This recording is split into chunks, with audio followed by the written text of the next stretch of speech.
제 소개 다시 한번 하겠습니다. 저는 한국기초과학지원연구원에서 책임연구원의 최종순이라고 하고요. 그리고 제가 충남대학교에서 분석과학기술대학원에서 지금 교수로 있습니다. 주로 분석과학에 대한 기술 개발하고 대학원생들 좀 지도하고 있습니다. 오늘 여기 보니까 젊은 어린 학생들이 많이 왔는데 좀 내용이 약간 좀 끔찍하고 좀 그런 내용이 있어요. 그러니까 다른 그 프로그램은 되게 밝은 내용들인데 이거 좀 선생님 저 보면 옷이 좀 이상하죠? 일부러 제가 이 깔맞춤 했습니다. 이게 주제가 죽음에 대한 내용입니다. 여러분들 죽음 하면 어떤 생각 들어요? 무섭죠? 예? 사후세계. 사후세계. 또 뭐가 있을까? 죽음 하면 생각나는 거. 칼. 총? 총. 예. 그래서 여러분들 지금 얘기한 내용을 가만 종합해보면 약간 이제 무슨 범죄, 크라임 이런 얘기가 좀 떠오르죠. 예. 그래서 좀 이 죽음에 대해서 여러분들 사실 무섭잖아요. 여러분들 평소에 다 바쁘게 살고 또 그러기 때문에 평소에 죽음에 대해서 잘 생각이 안 떠오르는데 아마 여기 가까운 친지분들 뭐 아는 분들 이렇게 상가집 가면 어때요? 느낌이? 또 죽음이란 무엇인가? 그죠?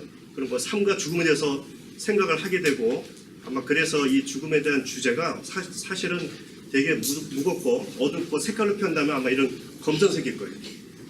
그런데 반대로 검정색이 또 되게 위험과 근엄 이런 걸 상징합니다. 예를 들면 여러분들 왜 저 대기업의 높은 총수분들 타고 다니는 차가 어떤 색깔이에요? 검정색이죠. 또 공공기관장님들 타고 다니는 차가 또 검정색이에요. 그래서 검정색이 약간 또 근엄적인 거, 위험 이런 걸 다 포함하고 있습니다. 오늘 제가 이제 이 얘기를 하기 전에 한 가지만 더 말씀을 드리고 갈게요. 여러분들 그 조지 버나드 쇼라고 우리 어린 학생 잘 모를 것 같은데 극작가 있어요. 버나드 쇼가 되게 유명한 그 아일랜드 작가거든요. 작품도 많이 남겼고 1924년도가 5년도에 노벨 문학상 받았어요. 이분이 죽고 나서 자기 묘비명에다가 뭐 글귀를 남겼거든요. 혹시 그 내용 아시는 분? 말씀해 보세요. 예. 수고했습니다. 자, 제가 말씀 안 드렸는데 오늘 제가 선물을 준비해서 선물 10개가 있습니다.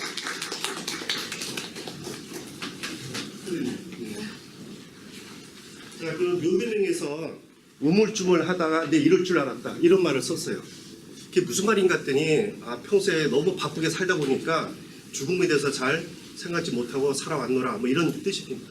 그래서 오늘 주제는 죽음인데 여러분들 이제 요즘 많이 나오는 그 과학수사 포렌식에 대한 내용하고 제가 또 분석과 저 연구원과 대학교에서 이쪽을 연구하고 있기 때문에 이런 내용들을 가미된 내용 가지고 여러분들하고 1시간 동안 한 40분 정도 얘기하고 20분은 이제 질의응답을 하겠습니다.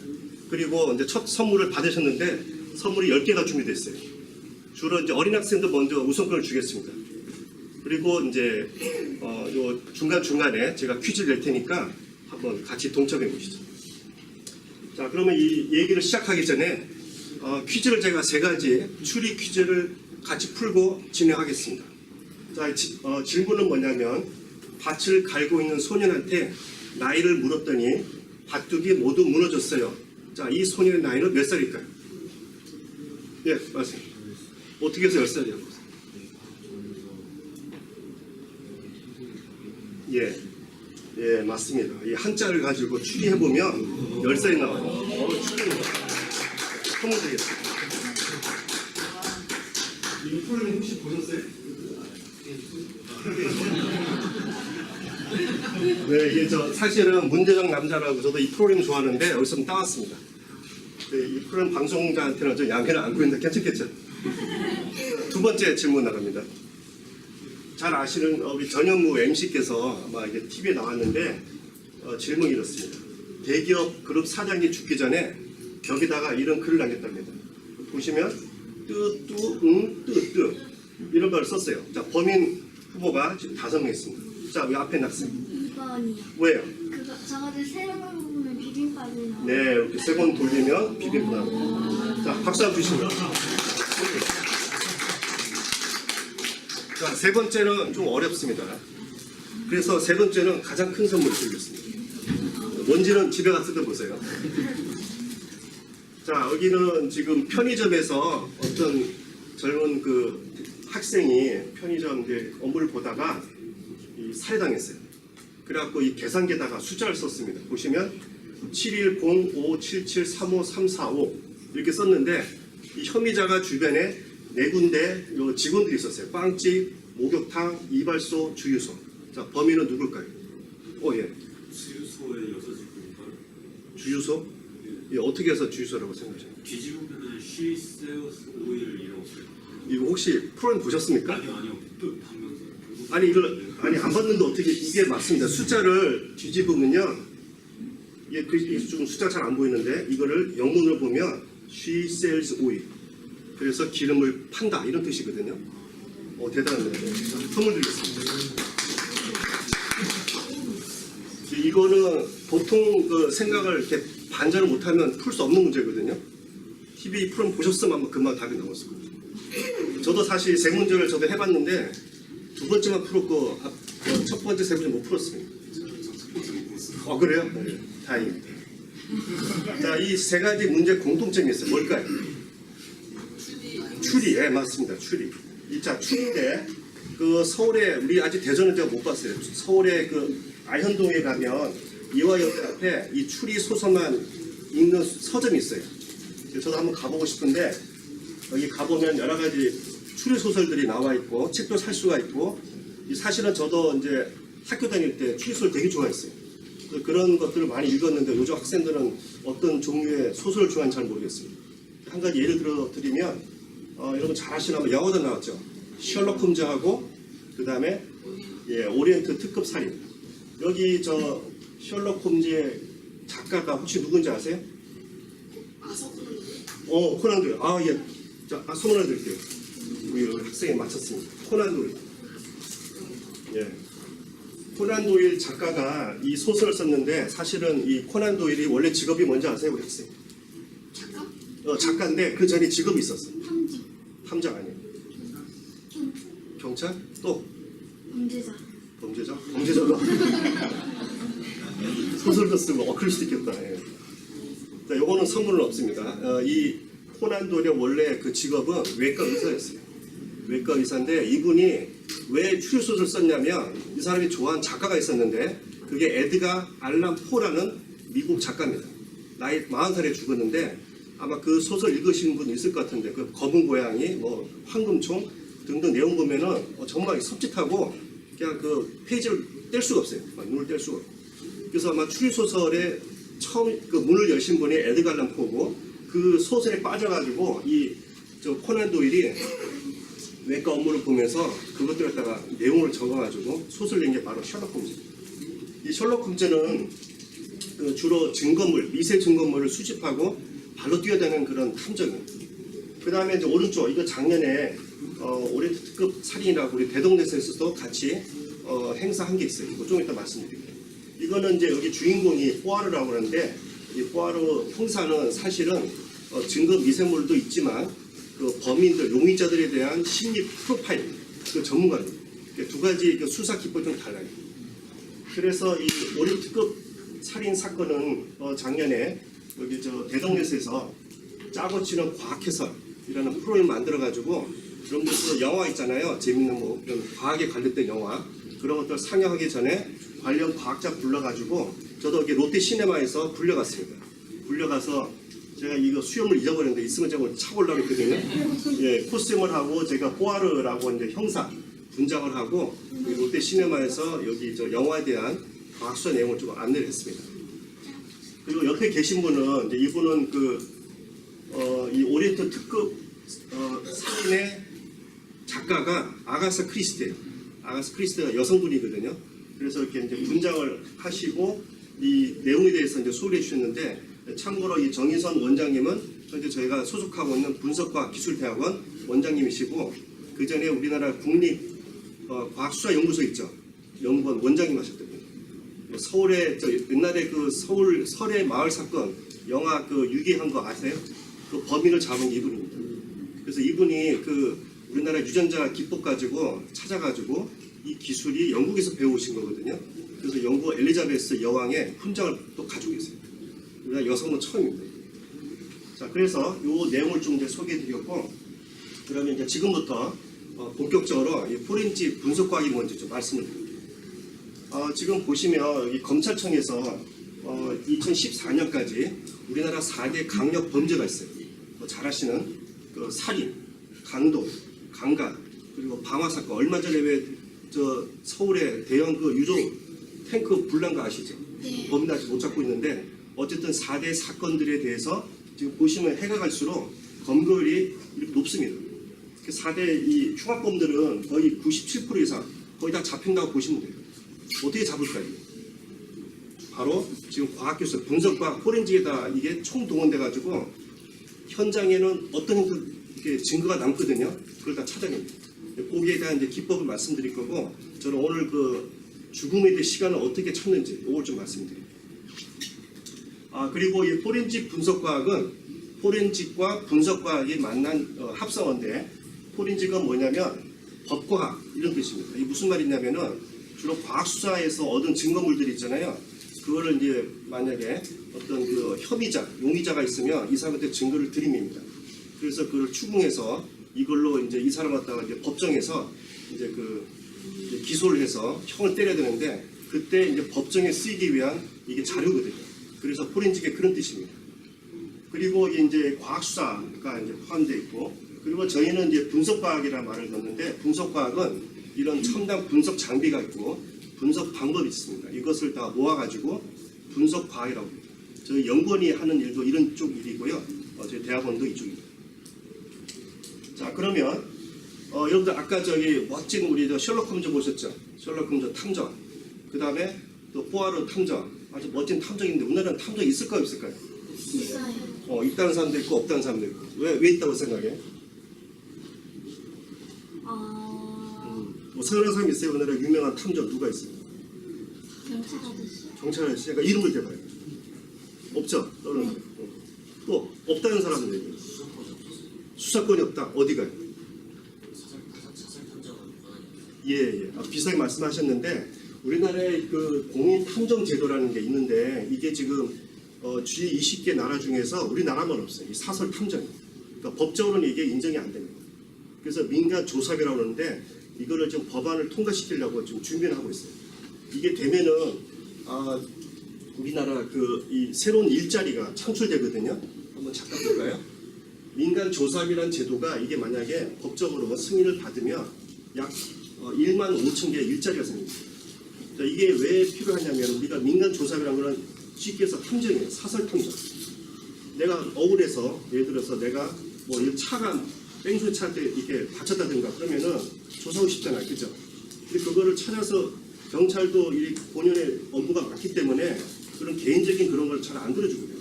어떤 그런 확실한 그 물증만 없으면. 그러면 이제 사설 이런 데를 가야 되는데, 약간 우리나라는 지금 좀 그 흥신소라도 있죠. 심부름센터. 약간 좀 그런 거에 있는데 아직 그게 공식적인 있는 게 아닙니다. 그래서 이거를 사설 탐정제를 도입을 하면 그거를 이용해 가지고 내 물증도 확보하고 뭐 범인 검거한다든가 내 억울함을 호소할 수가 있는데, 이게 아직 우리나라가 제도가 도입이 안 됐어요. 아까 이제 말씀하셨던 어떤 조사권이라든가 이런 게 아직은 법적으로 보장을 못 받고 있어요. 그리고 이게 만약에 된다면 한 1.3조 원의 새로운 시장이 열립니다. 그래서 이거 필요성은 공감을 하고 있는데, 아직 우리나라 이제 그 검찰, 경찰 아마 이 두 수사기관에도 정리가 안 돼 있잖아요. 그래서 이게 좀 개입이 되려면 조금 더 시간이 걸릴 것 같고, 참고로 2년 전에 사설 탐정제라고 하는 입법을 추진을 한 바가 있습니다. 그리고 지금 현재 우리나라 국회의원 중에 경찰 출신이 제가 정확히 모르겠지만 한 7, 8분 있어요. 그래서 그런 분들이 입법활동 계속 할 거고, 아마 언젠가는 조만간 되지 않을까. 그러면은 아마 이런 그 탐정에 관련된, 지금은 이제 사설 탐정 그런 아카데미가 있지만 공신력 있는 데서 이거 인증을 받으면 바로 이런 일을 할 수가 있어요. 자, 그러면 이 과학수사가 뭐 지금은 여러 가지 말씀을 드렸는데, 과거에는 어땠을까? 우리나라 그 조선 시대에도 이런 과학수사가 있었을까 없었을까 한번 알아보겠습니다. 혹시 무땡땡? 이거 뭐라고 쓰는지 혹시 아세요? 무선? 한자 잘 안 보이죠? 무원? 네, 무원. 한자를 잘하네. 이게 뭐예요? 어느 서당다녀요? 대단한 학생입니다. 와. 예, 무원록이라고 하는 건데, 이게 원나라 때 왕이라는 사람이 억울함을 없애도록 하라 라고 하는 뜻으로 이 책을 냈는데 이게 그 인류 보고에 의한 가장 최초의 과학수사 서적입니다. 물론 이 비슷한 것도 앞에 있었는데 아마 공식적으로는 이게 처음으로 알려져 있고요. 이게 1341년도 원나라면 여러분들도 몽골 아시죠? 몽골. 그 나라가 이때 만든 거예요. 그래서 그 나라 그 몽골이 쓰는 언어가 좀 다르거든요. 그 한자어하고 또 우리 이 신체 내부에 대한 기관 이름들 이런 게 사실은 우리나라 실정이 안 맞아가지고 이게 100년 지나서 세종대왕께서 신무원록이라고 하는 것을 새로 만들었습니다. 우리 현실에 맞게. 그리고 이게 이제 조금 지나가지고 영조에 와서는 증수무원록이라고 해가지고 우리나라 여러 가지 또 사건들 이런 것들 다 조사해가지고 기록을 해서 또 특히 영조 정조 때 이런 그 사건들에 대해서 지금 같은 그런 더 아주 체계화된 그런 과학수사 기법이 확립이 됐습니다. 하나 더 제가 질문을 제가 딴 것도 한번 드리겠습니다. 그리고 참고로 그 정약용 선생님이 쓴 책이 있어요.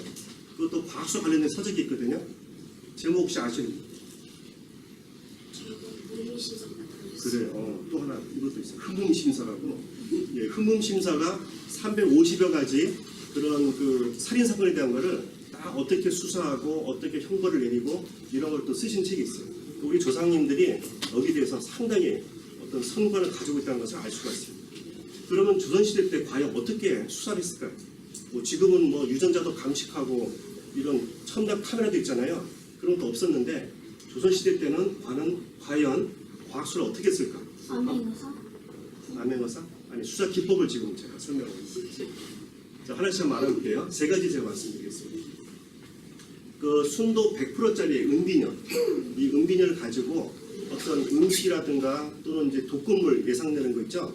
거기다가 이걸 집어넣으면 은이 독 성분 중에 황이라든가 인상 같은 게 있어요. 이거 반응을 하면 색깔이 까만색으로 착색됩니다.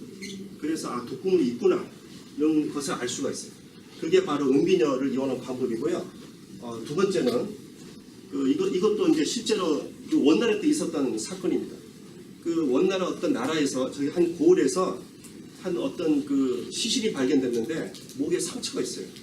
그래서 이 상처가 뭘까? 이거는 이제 보니까 어떤 도구에 이게 찔려가지고 죽었던 거거든요. 그래서 그 마을에 그 이렇게 날카로운 것들을 다 칼이든 낫이든 갖고 오라고 했어요. 가져왔는데 보니까 다 뭐 흔적이 없는 거예요 지금. 그래서 그 수사관이 뭘 썼냐면 그 칼을 가지고 이걸 갖다가 고촉이라고 해서 이게 뭐냐면 일종의 식초입니다. 강사. 식초를 뿌리고 그 빨갛게 달군 불에다가 이 달군 다음에 이 식초를 뿌리면 색 반응이 나타나요. 그게 바로 이 고촉을 이용한 혈흔 측정하는 방법입니다. 이런 방법을 조선시대에 썼어요. 그리고 또 한 가지는 이런 것도 있습니다. 닭을 이용한 반개법. 자, 우리가 봤는데 시신이 발견됐어요. 입안에 뭐가 있는 것 같아요. 그래서 이 사람이 혹시 독국 먹고 죽었나 안 죽었나 알 수가 없잖아요. 그래서 그 입에다가 안에다가 그 찰밥 있죠. 찰밥을 집어넣어요. 입안에다. 그리고 한 1시간 있다가 다시 끄집어내갖고 여기 닭한테 먹입니다. 닭이 먹으면 어떻게 될까요? 독국물 있으면 죽겠죠. 그럼 이 사람은 독극물을 먹고 죽었구나 이런 걸 알 수가 있다는 얘기입니다. 자, 그러면 이런 게 가장 그 어떤 살인 사건의 공포라든가 위험을 많이 느꼈던 분 중에 또 하나가 조선시대 때 누굴까요? 왕들이에요. 예, 왕들도 음식을 함부로 못 먹었어요. 그럼 그 음식을 먹기 전에 독이 있나 없나를 확인해야 되잖아요. 그래, 그걸 뭐라고 그래? 그런 사람. 내시? 우유? 자, 그런 임금님 밥을 같이 먹기도 하고요. 임금님이 그 수락상 먹기 전에 미리 조금씩 맛을 보고 맛이라기보다 먹고 독이 있나 없나를 확인하는 그런 제도가 있었어요. 그런 거를 담당한 사람 뭐라고 그래요? 네 글자. 네, 맞습니다. 누가 담아셨죠? 예, 드리겠습니다. 자, 포장된 선수는 다 나갔고요. 이제는 4장 남았는데 영화 관람 드리겠습니다. 자, 그럼 지금부터 죽음에 대한 시간을 어떻게 찾아내는 거를 알아보겠습니다. 자, 제가 이제 연구했던 분야는 이쪽이에요. 사후 경과 시각, 영어로 PMI라고 합니다. 간단하게. 자, 이거는 뭐냐면 사망 시각으로부터 경과된 시간이 얼마나 지났나 이거를 확인하는 그런 용어입니다. 그리고 이거를 알면은 우리가 어떤 그 범죄 용의자를 갖다가 압축해서 수색할 수가 있어요. 그러니까 만약에 어떤 범죄 현장에 의심가는 사람 3명 있는데 그 사람이 이 죽은 시간을 알면 그 시간대 이 사람이 어디 있었는지만 찾아내면 잡아낼 수가 있겠죠. 그거를 알리바이라고 합니다. 알리바이를 대입 그러잖아요. 어제 뭐 저녁 10시부터 11시 어디 있었어? 막 물어보잖아요. 그게 바로 그 시간에 만약에 어떤 그 이런 사망 사건 일어났고 그때 죽었다는 걸 알면 용의자를 압축할 수가 있습니다. 근데 그걸 잘 안 말하는데. 응? 그걸 누가 안 말해요? 용의자. 아, 말을 안 하면 그러니까 이제 여러 정황을 봐야겠죠. 요즘은 뭐 CCTV도 있고 그죠? 여러 증거를 찾아낼 수가 있어요. 말을 안 해도 괜찮아요. 걱정이 말죠. 자, 좀 끔찍한 사건을 좀 보여드리겠습니다. 2012년도 4월 1일 날 여러분들 이제 오원춘 아시죠? 경기도 수원에서 이 토막살인이 시신이 발견됐어요. 그런데 기사가 뭐라 나왔냐면 사망 시간을 추정하기 어려웠다 이런 얘기가 나옵니다. 그래서 이분은 저도 정확히는 모르겠지만 한 10여 명 여성분들을 다 살해가지고 막 머리에서 장기 밀맸다는 얘기도 있고 그랬는데 어쨌든 검거는 됐는데 이런 기사가 나왔었어요. 자, 또 하나 이제 가슴 아픈 사건이 있는데 그럼 잘 아시는 2년 전에 세월호 사건에 또 관련된 세모그룹의 유병헌 회장이 사라졌죠. 사라졌다가 시신이 발견됐는데 뭐라 나왔냐면 사망 시간도 모르겠고 사인도 잘 모르겠다. 근데 나중에 이제 이분은 개인 식별로 확인은 됐지만 이분이 아마 그 이 논두렁인가 거기서 쓰러졌는데 아마 한 2주 정도 만에 거의 100구라가 됐어요. 그러면 사람이 진짜 정말 죽고 나면 야외에서 또 뭐 실내든 이게 어떻게 시간이 경과할수록 어떻게 변할까 이런 게 좀 결국 뼈가 되는데 과정을 한번 좀 보여드릴게요. 끔찍한 사건이 있으니까 사진이 있으니까 도저히 무서우시면 눈 가리시길 바랍니다. 한쪽을 이렇게. 자, 시신의 분해 과정인데 자, 우리 저 어떤 형님께서 칼싸마다가 이렇게 일로 오셨어요. 이렇게 누워 계세요. 네? 예, 문신입니다. 자, 요거는 하루에서 이틀 된 사진이고요. 그 다음은 한 3, 4일 되면은 이제 일부러 이렇게 음영 처리했어요. 좀 너무 끔찍해서. 예, 몸이 좀 부풀어 오릅니다. 그 다음에 한 일주일 되면요. 장기가 도출되고요. 막 심한 부패 냄새가 나요. 이게 한 일주일. 자, 그 다음에 이제 한 달 되면요. 피부가 말라버려요. 말라버리고 그 다음에 한 달이 지나면 이렇게 백골화됩니다. 그러니까 이게 자연 속에서 인간이 변화되는 과정을 보여준 건데 이 단계별로 부르는 이름이 있어요. 첫 번째로 좀 표현이 좀 이상하죠. 신선기. 예, 시신에 좀 신선하다 그래가지고 신선기인데 하루 이틀은 괜찮습니다. 표도 잘 안 나고. 근데 3, 4일 되면 몸이 부풀어 올라요.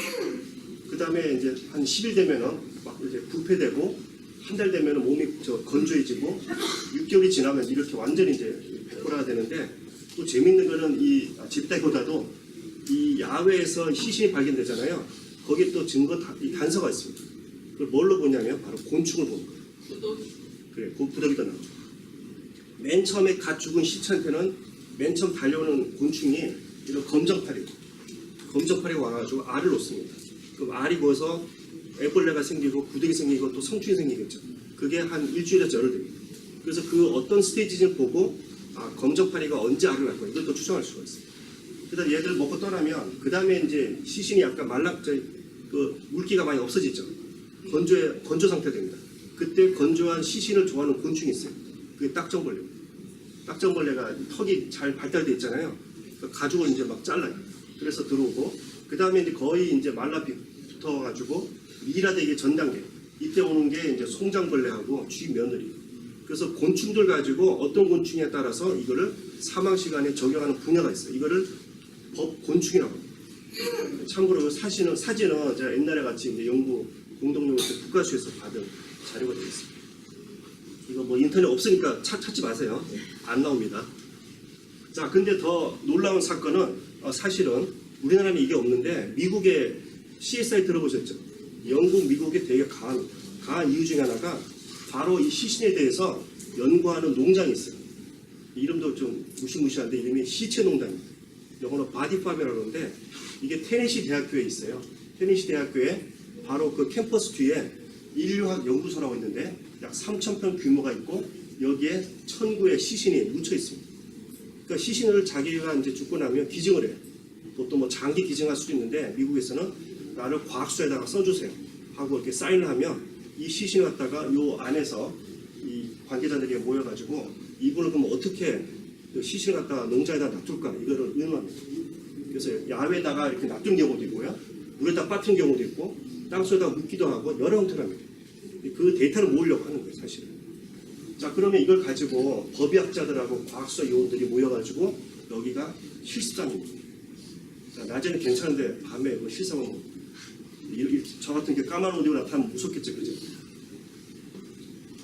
그래서 이거는 이제 목적이 자연 속에 시신이 어떻게 부패돼가고 이거를 어떻게 그 관찰하고 또 이 관련된 법건축 이런 걸 알아보기 위해서 하기 위한 그런 장소가 되겠습니다. 사실 우리나라 이 법의학 하시는 분하고 이쪽 관계자분들이 건의를 했는데 아직 우리나라 윤리상 시신을 갖다 이런 데 하는 것까지는 아직은 좀 정석으로 잘 와닿지 않아서 아직은 적용을 못하고 있습니다. 자, 그러면 사람이 이제 아까 신성기가 하루 이틀 안에는 깨끗하다고 그랬죠. 이 사람이 죽은 지 얼마나 됐을까? 이걸 하는 방법을 제가 알려드리겠습니다. 자, 요거는 주로 이제 유럽하고 미국에서 많이 쓰는 방법이고요. 우리나라도 초기는 했다가 지금은 잘 안 씁니다. 이 방법이 한스게 모노그램이라고 하는데, 이렇게 보시면 무슨 각도기 같은 게 보이고 또 숫자가 막 나열되어 있는데, 이걸 가지고 이 시신이 언제 죽었는지 하는 방법을 제가 알려드립니다. 자, 맨 처음에 딱 과학수사 요원 딱 들어오면은 시신을 갖다가 옷을 벗기고요, 온도계 2개를 잽니다. 첫 번째가 그 시신의 직장 똥꼬에다가 온도계를 꽂아요. 그 다음에 이제 그 실내에 또 온도를 잽니다. 그러니까 한 30분 지나면 직장 온도가 지금 여기 27도고 바깥 여기 안에 온도가 17도입니다. 그럼 이 두 개 선을 쫙 그어요. 그 빨간 선 보이시죠? 그 다음에 이 시신을 봤더니 옷을 3겹 입고 있어요. 저도 지금 3겹 입었거든요. 그럼 이제 3겹이면 1.3을 곱합니다. 그 다음에 그 시신의 옷을 다 벗긴 다음에 시신의 무게를 재요. 그럼 70kg거든요. 예를 들어서 그러면 1.3 곱하면 이 시신의 무게가 91kg 됩니다. 요 밑에 보시면 킬로그램 보이시죠? 여기가 바로 91, 요 자리 가지고 요 선을 따라 쭉 가보면은 요 만나는 선이 있죠? 이 선이 보입니다. 이 화살표가 지시하는 방향이 지금 17.2가 됩니다. 즉 17.2를 가리키고, 그 다음에 화살표 끝쪽을 쫓아가면은 여기 보시면 이 원호가 보이죠? 2.8 써 있습니다. 2.8. 그러면 여기 2.8이 또 위아래 있어요, 숫자가. 이거는 고정 인자가 있는 경우고 시신가에 옷이 벗겨져 있다. 그 밑에 숫자를 씁니다. 이걸 다 종합하면은 이 시신은 죽은 지가 17.2시간 플러스 마이너스 2.8시간. 정확도는 95% 이렇게 얘기합니다. 대략 계산해보면 15시간 죽은 지 15시간에서 20시간 됐습니다. 그 말입니다. 오차가 5시간이 왔다 갔다. 근데 이 방법을 씁니다. 처음에는 이게 1950년대 말에 개발됐어요. 개발됐고요. 여기에 대한 이제 수치들 이런 것들은 사실은 이게 밀폐에 대한 실내 공간은 되게 정확한데 실외 같은 경우는 뭐 바람도 불고 습도도 가르고 그렇죠. 그런 게 좀 없어요. 그래서 이걸 더 정확히 하려고 아까 바디팜 시체 농장에서 이거 다음으로 또 수식이 나온 게 있습니다. 그건 제가 준비가 안 됐는데 어쨌든 이렇게 첨단 계속 발전하고 있어요. 자, 그럼 우리나라는 어떻게 할까? 의사 선생님 딱 와서 합니다. 저렇게 복잡하게 안 하고요. 시신을 그냥 만져보는 거예요. 어디를 만지느냐? 자, 맨 처음에 죽고 나면은 이 머리 이제 보통 우리 뇌사라고 그러잖아요. 뇌가 죽고 나면은 이게 뇌 신경이 얼굴, 턱, 어깨, 그다음에 팔, 팔목, 손가락 이런 순서로 쭉 이게 마비가 옵니다. 딱딱해진다는 얘기예요. 그 시간을 가지고 관찰해 보면 턱이 만약 딱딱하다. 죽은 지가 2시간에서 3.5시간 이렇게 부검이가 다 표시를 합니다. 그래서 사망 후의 근육 강직 정도를 가지고 실제 강직을 측정하는데 이게 법의학에서 쓰는 방법입니다. 그래서 이게 턱에서 목, 어깨, 팔, 팔목, 손가락 또는 발목, 발가락까지 이렇게 이제 각 시간대별로 있어서 대략 이걸로 하면은 아까 한식의 방법이랑 뭐 얼추 비슷합니다. 초기에는 저 방법 썼다가 지금은 제가 알기로는 아마 이 방법을 주로 많이 쓴다고 알고 있습니다. 그리고 이런 걸 하려면 일반 과학수사가 하는 게 아니고요, 법의학자가 합니다. 그래서 사망 사건에 이제 오면은 경찰이 이제 저기 출동하죠. 그 검사가 와서 그걸 먼저 검안을 합니다. 그러니까 검시를 하고 검안한 다음에 과학수사위원을 불러가지고 증거물 다 수집하고 이 시신을 다 이제 이동하죠. 그래서 주로 이제 냉장고 넣어놨다가 부검을 하죠. 사인 같은 거. 그래서 실제 우리나라는 아까 앞에 본 저런 방법 쓰기가 상당히 어려워요. 왜냐하면 이제 옮겨서 그 냉장고 들어간 시간도 있고 이동한 시간도 있고 있기 때문에 현재 쓰는 방법은 그냥 이런 식으로 해서 간단하게 합니다. 자, 그럼 이제 포렌식 방법을 제가 말씀을 드릴게요. 기존 방법은 이렇게 감정 위주로 합니다. 아까 손으로 만져보고 그런 말씀 드렸잖아요. 그럼 이거를 좀 더 과학적으로 할 수 있는 방법이 없을까? 저는 이제 분석과학이기 때문에 저희는 이 분석과학 기법을 한번 생화학 표시자를 이용해가지고 첨단과학 수학 기법에 한번 개발해보자. 그런 이제 의도로 한번 진행을 했습니다. 자, 그래서 제가 이제 그 시도를 한 거는 사람을 대상할 수가 없으니까 쥐를 가지고 실험을 했습니다. 흰 쥐, 하얀 쥐입니다. 하얀 쥐를 이제 가스, CO2 가스로 질식시킨 다음에 25도 상태에서 실험 테이블에다 올려놓으면 얘도 자연적으로 분해가 됩니다. 그래서 이제 장을 갖다 내장을 절개해서 24시간 간격으로 다 본 거예요. 그래서 봤더니 대략 한 3, 4일 지나면요, 간, 그다음에 옆에 붙은 쓸개 이런 데가 막 녹기 시작합니다. 그다음에 여기 아까 그 보셨죠? 그 한 3, 4일 지난 시신들 부패된다고. 왜냐하면 요 장 안에 미생물들이 서식해 있어요. 걔네들에 의해서 막 열렬하게 막 이제 반응이 납니다. 전기 반응. 그래서 가스가 차오르고, 그 다음에 이제 한 4일 되면요, 이 건축처럼 막 흐물흐물해집니다. 그래서 이 장기 중에서 그나마 온도 영향을 덜 받는 장기가 있어요. 제가 그 장기를 찾아가지고 여기에 뭔가 시간 그 부패 관련된 분해 관련된 단백질 인자를 있지 않을까 이런 생각을 했습니다. 그래서 찾은 게 바로 신장이에요. 신장, 키드니. 신장은 우리 등 쪽에 있어요. 그래서 우리가 이 몸에서 가장 외부 온도 영향을 덜 받는 기관이 바로 신장, 키드니입니다. 그래서 키드니 가지고 저희는 신장의 각 시간별로 단백질, 분해되는 단백질들을 여러 가지 이제 문헌을 뒤져가지고 찾아봤더니 이 단백질은 한 하루 반 되면 반이 줄고요. 이틀 되면 완전히 다 사라집니다. 이런 단백질도 있고, 어떤 단백질은 그냥 거의 하루도 안 돼가지고 다 이렇게 없어지는 단백질도 있고, 이런 단백질은 한 4일까지 서서히 분해되는 것도 있고, 이런 단백질은 거의 변화가 없습니다. 그래서 단백질마다 왜 이게 달라질까? 그러니까 이게 장기마다 또 단백질마다 또 이게 온도하고도 영향이 받고, 그래서 저는 이걸 갖다 표준화해보자 이런 차원에서 25도에서 이 반복 실험을 통해 가지고 단백질 분해, 즉 50%가 주는 시간을 갖다가 한번 추정을 해가지고 이걸 가지고 사망 시간에다 적용해보자 이런 아이디어로 시작이 됐습니다. 그래서 이것들 모아가지고 단백질 칩을 만들어보자. 단백질 칩은 뭐냐면 쉽게 얘기하면 이제 아기 가진 엄마들이 있잖아요. 엄마들이 이제 아기가 가졌는지 안 가졌는지 쉽게 알아볼 수 있는 방법이 약국에 한 10,000원 주면 이런 걸 팝니다. 이게 이제 그 산모에 임신이 되면 5주 만에 HCG라고 하는 호르몬이 분비가 돼요. 약이 상당히 많이 나옵니다. 그래서 이 호르몬이 있냐 없냐만 알아내면 임신 여부를 알 수 있는 거예요. 그래서 그거를 이용하면 요 파란색 그 마른 거 있죠. 얘하고 이 관련 항체가 있습니다. 항체 반응해서 여기 보면은 빨간 색깔이 골드 나노 입자인데 이거하고 반응을 하면 이렇게 띠가 나타나요. 그리고 뒤에는 이거 반드시 나와야 되는 띠입니다. 이게 안 나오면 실험이 잘못됩니다. 그래서 이게 2줄 나오면 아 임신이 됐구나, 1줄 나오면 안 됐구나, 이렇게 이제 판단하는 게 바로 다 우리도 잘 알고 있는 바로 대표적인 단백질 칩입니다. 자, 그래서 제 아이디어는 바로 이 사후 경과 시간을 알려주는 단백질 칩을 항체를 이용해서 이렇게 만들어서 잘 보이진 않는데 이렇게 시간 가면 이 띠가 점점 더 줄 거 아니에요.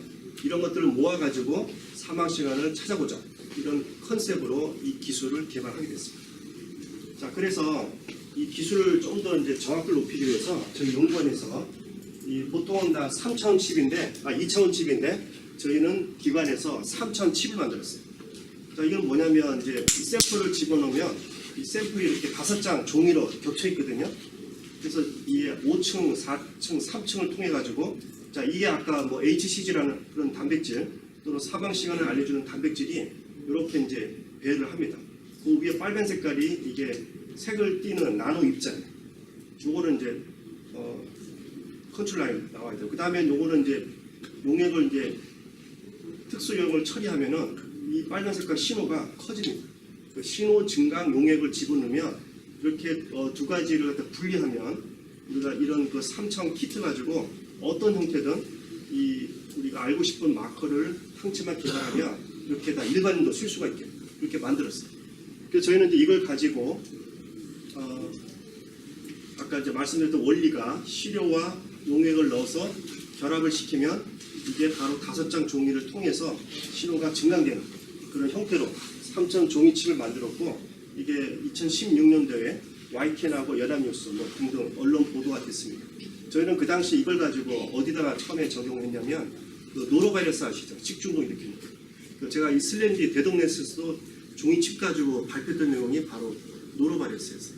거기에 이제 검사를 해보면 이게 효과가 한 10배 이상에서 100배 이상 아주 높은 민감도로 찾아낼 수가 있습니다. 그래서 저희는 이제 이런 기법 가지고 바로 이 PMI에도 적용할 수 있는 이제 플랫폼을 만들었습니다. 또 한 가지가 있는데 시간이 다 돼서 한 5분 내에 끝내고 질의응답을 받겠습니다. 그 다음에 사람이 죽고 나면 또 하나 특징이 있죠. 이 피가 나오잖아요. 그죠? 그 피가 나오면 피가 공기 중에 있는 산소와 반응해서 어떻게 돼요? 갈색으로. 색깔이 점점 변하죠. 자, 그런 아이디어를 가지고 바로 혈흔 분석을 하는 걸 생각을 했어요. 여러분 다 지금 스마트폰 갖고 계시잖아요. 그 스마트폰 가지고 이 혈흔이 몸 밖에 나왔을 때 산소 반응해서 색 변화가 얼마나 진행됐을까? 이거를 한번 만들어보자. 이게 바로 이 기술이 되겠습니다. 그래서 이제 이렇게 범죄 현장을 한번 가상을 했고요. 여기에 우리 몸에 있는 피가 나왔다.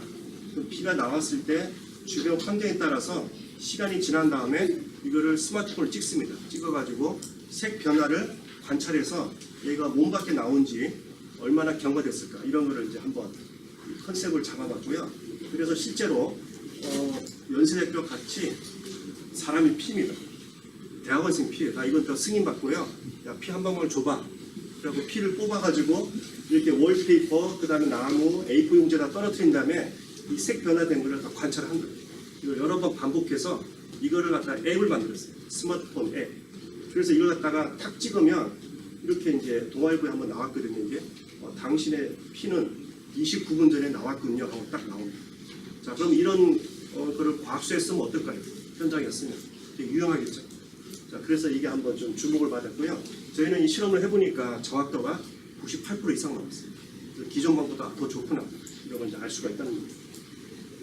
그래서 저희 이제 컨셉은 이렇게 이제 기존의 종이칩을 여러 겹을 이제 겹쳐가지고 이렇게 스마트폰 폴더에다 끼고 그 다음에 개발된 앱을 가지고 하면 바로 과학수사에 쓸 수가 있다는 거죠. 자, 또 하나가 이제 있는데 이거는 이제 지문이라는 얘기 말씀드립니다. 지문은 저희는 하지는 않았는데 저희는 이제 이 좋은 카메라들이 많이 있어요. 저희 연구원에. 그래서 이거 하신 분들랑 같이 이렇게 얘기를 해보니까 가능하다고 합니다. 이 지문에 대한 거는 사실은 오래됐어요. 이게 알려진 게. 이것도 영국의 의사분이 헬렌 폴케란 분인데 이분이 외과 의사인데 이분이 사람마다 이 지문이 다 다르다는 것을 우연하게 일본 가가지고 알게 됐어요. 그래서 그분이 1880년에 네이처라는 논문에다가 이걸 냅니다. 사람마다 개인 식별을 나타낼 수 있는 게 지문이다. 그거를 이제 찾아냈고요. 그래서 이게 이제 과학수에다가 한번 쓸 수 있을까? 실제로 썼습니다. 1892년도에 아르헨티나에서 살인사건이 났는데 그 범죄 현장에 유리에 찍힌 지문 가지고 범인을 찾는 데 썼어요. 지금 우리나라 이 지문 수사 기법이 되게 발달해 있어가지고 2004년도에 저 인도네시아 쓰나미 났었잖아요.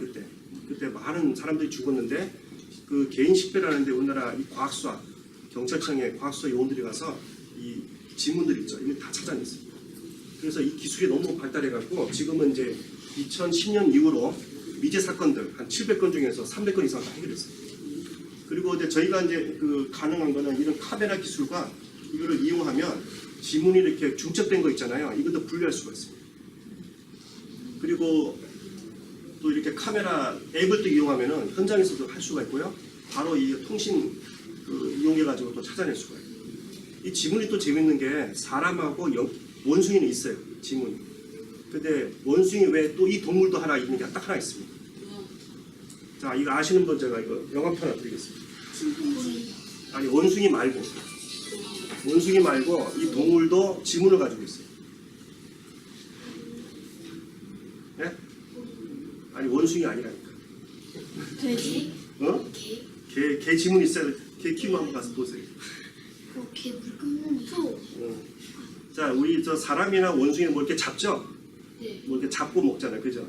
이 동물도 이걸 잡고서 먹어요. 개구리? 햄스터? 다람쥐? 개구리? 탕발로? 힌트 좀 드리겠네요. 곰 종류입니다. 곰. 반대가 성공. 아니야, 판다 같은 거. 판다. 알래스카. 판다? 출봉. 판다 아니고. 자이언트. 어? 출봉.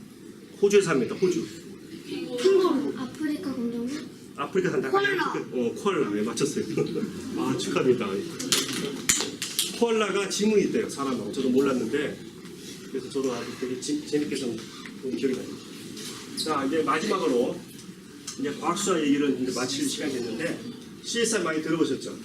저도 이거 미국 드라마 보고 너무 정말 이렇게 탐복했는데, 여기 쓰는 기술들 너무 멋있습니다.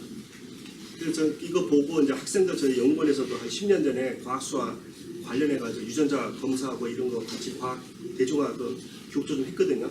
학생들이 다 CSR 하고 싶대요. 왜? 멋있잖아요. 그래서 우리나라의 CSR은 어떨까? 이런 데서 합니다. 보시면 국립과학수사연구원, 검찰, 그다음에 국방조사본부, 그다음에 경찰청에도 과학수사 요원이 있고요.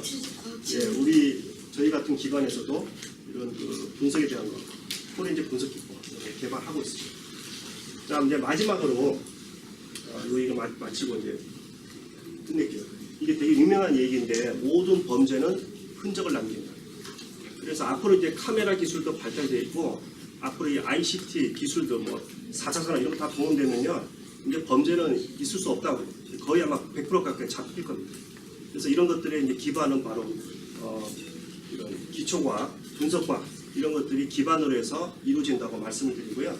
아까 제가 그 조금 전에 맨 처음에 서두에 그 원어더 쇼가 했던 말 아시죠? 그분이 또 무슨 말을 했냐면 메멘토 모리라는 말을 했습니다. 메멘토 모리란 뭐냐면 죽음을 항상 기억하라 이런 말을 했고요. 이게 이제 여러분 까르페 디엠 아세요? 오늘을 열심히 살자, 재밌게 살자. 그 앞에 붙인 말이고 중세 시대 때 수도사들의 인사말이 메멘토 모리 이런 말을 했다는 얘기예요. 그러니까 이 죽음은 항상 우리는 별로 달갑지는 않지만 우리 가까이 있기 때문에 이 말은 살아있는 동안 열심히 또 주위 사람들한테 좋은 선행 많이 하고 해야 된다는 그런 내용이 되겠습니다. 그래서 이상으로 제 포렌식 분석과에 대한 일종을 마치겠습니다. 감사합니다. 시간이 한 조금 남아서 혹시 질의응답 있으면 특히 어린 학생들 해주시면 제가 좋은 질문하신 분한테 제가 영화표 또 드리겠습니다. 자, 질의응답 시간 갖겠습니다. 이제 과학수사할 때 뭔가 가져야 하는 그 특이한 그런 성격, 예, 질문 잘하셨는데 제가 맨 앞에 처음에 추리 테스트 내놨죠. 그거 왜 했을까? 그 단서가 있거든요. 단서를 한번 이렇게도 보고 뒤집어도 보고 거꾸로 생각해보고 결국 과학수사도 이 추리하고 똑같아요.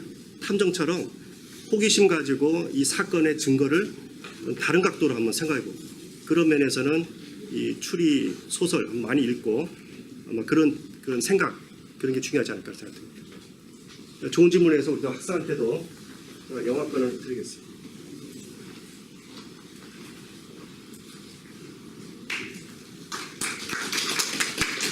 자, 또 질문 있으면 한번 해보세요. 너무 많이 했으니까 이거 미안하면 미안. 범인 찾을 때 지문하고 그 족적을 사용하는 족적, 예. 족적은 사람마다 다 다르나요? 족적은 다르죠. 근데 다 신발을 신고 있으니까 이제 신고 있는 신발들 그런 뭐 형태 같은 거 이런 걸 추정할 수가 있겠죠. 근데 또 하나가 재밌는 게 우리 제가 오늘 소개는 안 했는데 저희 연구원에서 이 동의원서 하시는 분야가 있어요. 그 흙 있잖아요, 흙. 이런 일도 있습니다. 그러니까 아까 오원춘 얘기 나왔는데 그 현장에서 사람을 죽여놓고 그 신발 있잖아요. 그걸 다 딴 데다가 유기랍니다. 찾았어요. 찾았는데 그 시신의 신발에 묻어있는 흙이 그 주변 흙하고 다른 거예요. 어떻게 하냐면 주변 흙마다 고유한 그 안정성 동위원수 비율이 다 다릅니다. 그러다 맵을 다 만들어 놓은 게 있어요. 그런 거 가지고도 신발에 묻어있는 흙 일부를 가지고 대략 어느 지역일까 이 정도도 가능합니다. 좋은 질문입니다. 잠깐만, 축하합니다.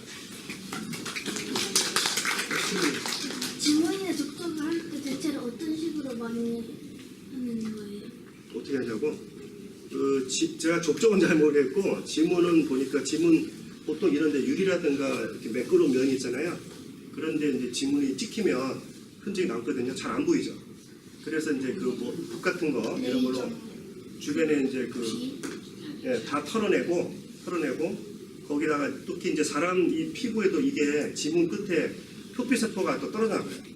그럼 그게 이제 뭐 DNA 같은 것도 묻을 수 있거든요. 그런 거는 이제 아까 혈흔이 주로 많이 쓰이는데 그런 유전자 감식하기도 하고 이거는 이제 특수 이제 카메라 찍는다든가 이런 식으로 해서 찾아냅니다. 아까 제 사진 아까 보셨죠? 그렇게 해서 보는 경우도 있습니다. 네. 죄송한데 이거 마지막 이거 우리 학생 드리고 질문 받겠습니다. 예. 예. 예. 예. 예. 예. 예. 예. 예.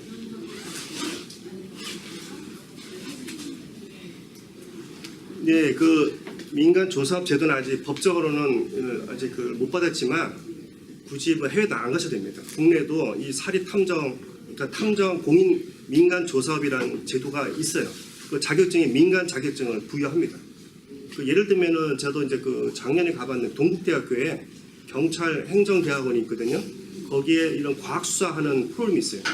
거기 이제 그 이렇게 직장 다니신 분도 있고 그런 분들도 거기 와서 이렇게 코스를 밟으신 분도 있고 그 다음에 특허청 산하에도 이런 그 과학수사 관련된 제도가 있어요. 그런 데서 또 이거를 경력을 쌓으시고 하면 일부 그런 일은 참여를 할 수는 있고 다만 이게 법적으로 이게 이제 그 하나의 신분으로 그거는 조금 이제 그 이 법적인 문제가 통과가 돼야 되기 때문에 아마 제가 보기에는 OECD 중에 우리나라만 지금 이게 안 돼 있기 때문에 조만간 되지 않을까 그런 생각하고 있습니다. 예. 요즘 애들이 직업 중에 예. 그런 직업들이 있잖아요. 예. 경찰만 하는 거니까 예. 그런 쪽을 잘 모르니까 예. 어떻게 하면 그쪽 일을 할 수 있는 거예요? 예, 일단은 뭐 경찰이 제일 크고요. 그 동국대학교에서 아까 말씀드린 그 민간 조사 거기 프로그램에 지금 이수하신 분이 4,000명 넘었다고 제가 들었어요. 그래서 그런 쪽도 있고 그다음에 글쎄 뭐 꼭 그렇게 뭐 과학 수사도 좋겠지만 거기 분석과학 분야이기 때문에 뭐 이런 쪽 관련 이공계 쪽 공부를 좀 해놓으면 나중에 그런 것도 이렇게 할 수 있는 기회가 좀 있다고 보여지거든요. 네, 그런 생각입니다. 예, 맞습니다. 마지막 교수님하고 교수님 팀은 그 CSI 같은 추진물을 많이 좋아하나요? 예? 저요? 교수님 팀에 있는 아, 대학원생이요? 별로 안 좋아합니다. 왜냐면 숙제 하도 많이 내줘갖고 숙제하기도 바빠서. 예. 저분도 숙제를 내죠. 아니요, 숙제는 아니고 요거는 제가 한 연구 분야를 이제 소개한 거고 사실은 저는 뭐 CSI 뭐 또 과학수사 이런 쪽하고 이렇게 같이 공동 연구를 했지 직접 뭐 그 범인 잡거나 이런 거 하지는 않았습니다.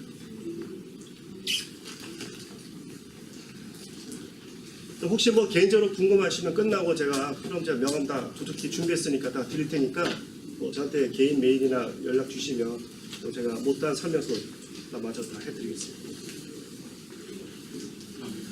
자 그러면 이걸로 저기 오늘 저기 과학수사에 대한 대중 강의 마치겠습니다. 경진수사 감사합니다.